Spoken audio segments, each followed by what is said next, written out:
Nupi, kaya che. Ina juga lagi buat. Dua kali tu mana kamu tu? Cuma mana ini makan ni? Wah makan di kasih. Aduh, nang kayak hari ham, aku thang aku kau lah pasal ni aku jadi create macam oi berang dia. Dan nang aku jadi create macam nang kayak use tu dia. Aye cuma pingat tu mesti ni. Sini use tu pasti dah nawi. Aye ni nawa solution ama pigi. Salah comfortable oi dah berat. Aduh comfortable oi. Everteen lagi lag apa? Everteen lagi lag apa? Aku sanitary pad se kau yang sat ini bhai. Aduh मैम असीसे को आई सु ma'am आई viewers सिंग सु हाइजनिंगे अदुगा नंग something use तौरगा यंगनिंगे नंग use तौर ma'am एवरटीन की पीरियड केयर सैनिटरी पैड्स का को नीम एंड सेफ्लॉवर दी सारे मदुगा को सिगे सिगा को 8 लेयर प्रोटेक्शन यावरे को आम easily locking gel core system नी अदुगा एडवांस लीकिंग प्रोटेक्शन सु ओइबा अदुगा मैट ऑफ कॉटन सु ओइबा anti rashes and anti staining properties of neem and sunflower अदुगा मैम अमोंदा नंग हाइर ओबा को कई नुंगाई जे कंफर्टेबल ओइ जिदो हाइबिरो को सिगी एवरटीन की सैनिटरी पैड से को अखोई नीम हाइबसे स्किन ने यामा तो ताइ नो नीम एंड सनफ्लावर न साबने बको सिगा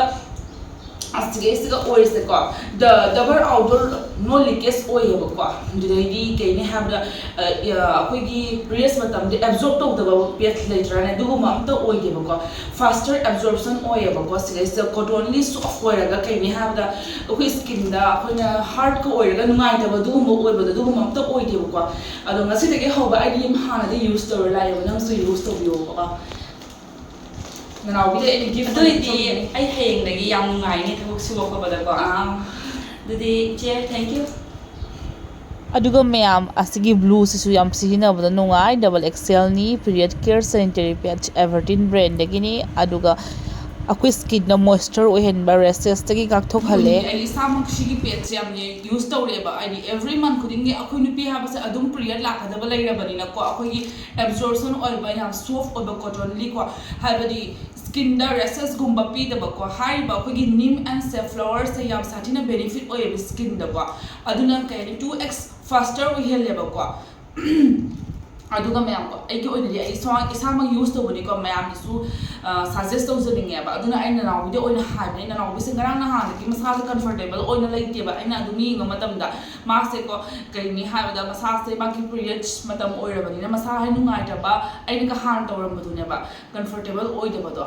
अदो हौजिकि मा आसे यूज तौर मतुंदा माकी रिजल्ट से आई मैम येंहलके ताहलके बको मैम नाउबि ने यूज तौर रोम नाउबि से नंग यूज तौररा आसे अदुगा नंग रिजल्ट से हारो गा सब यूज तो रो छ आई हाजि गाय रम दोइनि ना हजि याम नुंगाइ से नसा कंफर्टेबल ओइ ब्रा आई जी ने स्माइना आई ने चटप खोपदा नुंगाइ रे दगी इसा सु खर चेक्सिन बद माने तौरे हा ना नंग फीनि यूज तौर बदुगा रि हौजिगी अखोई सॉफ्ट ओइ ब्रा पोत तो कमाइन दोगे मा सॉफ्ट ओइ स्मूथ एंड नम सीजन बद याम नुंगाइ अदुना अनै खंगबा सी माने पोसे लई हाइबसे अदो हाइंगी नंगी एवरटीन की सैनिटरी पैड से अदुम यूज तौरो को आई सु यूज तौरे अखन नाउ बिसु हेंगी यूज तौरने अदो मैम सु यूज तो पिरो अदुना आई न हारिबा आईगी केनि हाब एवरटीन की सैनिटरी पैड से पामी बे चिनाउ सिंगना लेबदा खुदों चाना बगी दमकता डिस्क्रिप्शन दा एवरीथिंग आई डिटेल्स पुना म हापचन जरम के माके वेबसाइट अदुगा मैम चंगा सुसोय सोयदना परचेस तौबिरगा सिनबियो अखोय नुपीगी ओइनरी अदुम लाकदबा लैरबनी पीरियड हाइबसे को दो लाको मतमना खतम इसार कंफर्ट पीबता नतना इसार बेनिफिट ओइनबगी को स्किन दा गुम्बा रेसेस गुम्बा ओइरगरी कयुम कानादे अफंग पेज गुम्बा दुकान देगी अफंग मशीनरगा यूज तो बसेले पीरसे अफबा इसाना खंगना ब्रांड अमदगी एवरटीन ब्रांड देगी अदुम सीनरसी अदुना आइगे ओइननी मैम को सजेस्ट तौजनिंगे याम सोलांगा मतम ओइबनी को स्किन जे हौजे रेसेस ओइबनी बा साना द बतारगनी हाइब नीम एंड सनफ्लावर से यावरगदी को स्किन दे रेसेस गुम्बा से अमत ओइरोइबो को याम सातीना खाना बनी 2x फास्टर एब्जॉर्प्शन जो ओइबनी को अदुना मैम को आइगे ओइननी आई साम यूज तौजरगे मैम सु यूज ऑप्शन वीडियो डिस्क्रिप्शन दे डिटेल्स पुना मा हापसन जरमगे thank you for watching everyone ननाउ बिनम सु नुंगारे को नुंगाइ से बाय बाय